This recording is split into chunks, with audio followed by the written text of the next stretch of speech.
মানে সারা পৃথিবীময় একটা উত্তেজনা অবস্থা চলছে। এখানে হাজার হাজার মানুষকে হত্যা করা হচ্ছে, যেমন ফিলিস্তিনে। সেখানে আমি একটা নিউজ দেখলাম আজকে যে ত্রাণের অভাবে 48 ঘন্টার মধ্যে আর কি 14,000 শিশু মারা যেতে পারে, এমন একটা রিপোর্ট আমরা দেখলাম। গত 75 বছর ধরেই কিন্তু ফিলিস্তিনে এইভাবে নির্যাতন চলছে, ভয়াবহভাবে মানুষকে হত্যা করা হচ্ছে। তো এক বছরে এই ধ্বংসলীলা আরও বেড়েছে। গত এক বছর ধরে ধ্বংসলীলা আরও বেড়েছে। আপনি জানেন 1 লক্ষ মানুষকে হত্যা করা হয়েছে।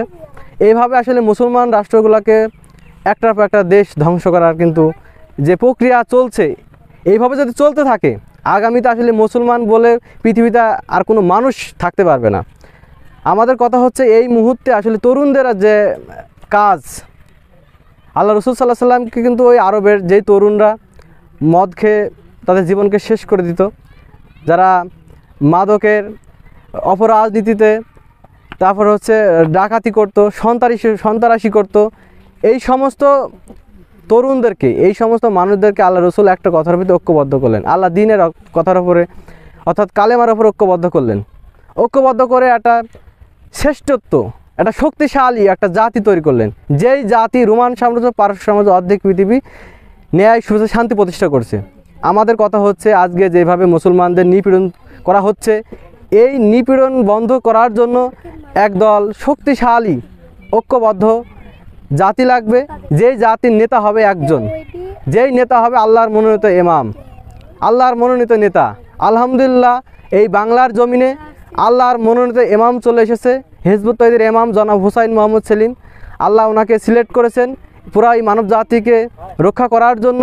আমরা এখন এই তরুণরা যদি আমাদের বর্তমান যে অপরাজনীতি চলছে, ধর্মের নামে যে ব্যবসা চলছে, ধর্মের নামে যে কুপমণ্ডকতা চলছে করে সমাজের মধ্যে যে অশান্তির মধ্যে তরুণরা ডুবে আছে, মাদকের মধ্যে ডুবে আছে, নারীদের ইফটিজিংয়ে ডুবে আছে, এই তরুণরা যদি সমস্ত কিছু পিছনে ফেলে আল্লাহর মনোনীত ইমামের এক নেতার নেতৃত্বে যদি ঐক্যবদ্ধ হয়, এই জাতি আবার সেরা জাতিতে রূপান্তরিত হবে। এটা কোনো মৌখিক গল্প কাহিনী নয়, এটা বাস্তব কথা। এটা আল্লাহ রসুল করেছেন। ঠিক আল্লাহর সেই আদর্শ, আল্লাহর সেই প্রকৃত দিনে, আল্লাহ রসুলের সেই প্রকৃত আদর্শে যদি আবার আমরা ঐক্যবদ্ধ হতে পারি, হিজবুত তওহীদের মাননীয় ইমামের কথার ওপরে, আল্লাহ দিনের ওপর ঐক্যবদ্ধ হতে পারি, ইনশাআল্লাহ আগামীতে আমরা লিড দেব। বর্তমান যে ফিলিস্তিনে যে গণহত্যা চলছে, এই ফিলিস্তিনি গণহত্যা বন্ধ হয়ে যাবে, সিরিয়ার গণহত্যা বন্ধ হয়ে যাবে, মায়ানমার থেকে 10 লক্ষ মানুষ উদ্বাস্ত হয়েছে, আবার তাদের বাসায় ফিরিয়ে যাবে। আর যদি আমরা ঐক্যবদ্ধ না হই, আজকে এই মাটিতে যে আমরা তরুণরা খেলা করব, এই মাটি আসলে আমরা পাবো না। আজকে এই পড়ন্ত বিকেলে আমরা সুন্দর করে আমরা এখানে খেলা করব। ফিলিস্তিনের মাটি কিন্তু খেলার মাঠ ছিল, স্কুল, কলেজ, মাদ্রাসা, সেখানে অনেক কিছু ছিল, মসজিদ। আজকে কিন্তু নাই, আজকে কিন্তু বসবাসের কোনো জায়গা নাই, খেলা তো দূরের কথা। আলহামদুলিল্লাহ আল্লাহ এখন পর্যন্ত বাংলাদেশকে নিরাপদ রাখছে। তবে দেশের পরিস্থিতি ভালো না। পশ্চিমা সাম্রাজ্যবাদীরা তারা এই দেশকে নিয়েও একটা ধ্বংসযজ্ঞ চালানোর জন্য একটা পায়তারা করছে।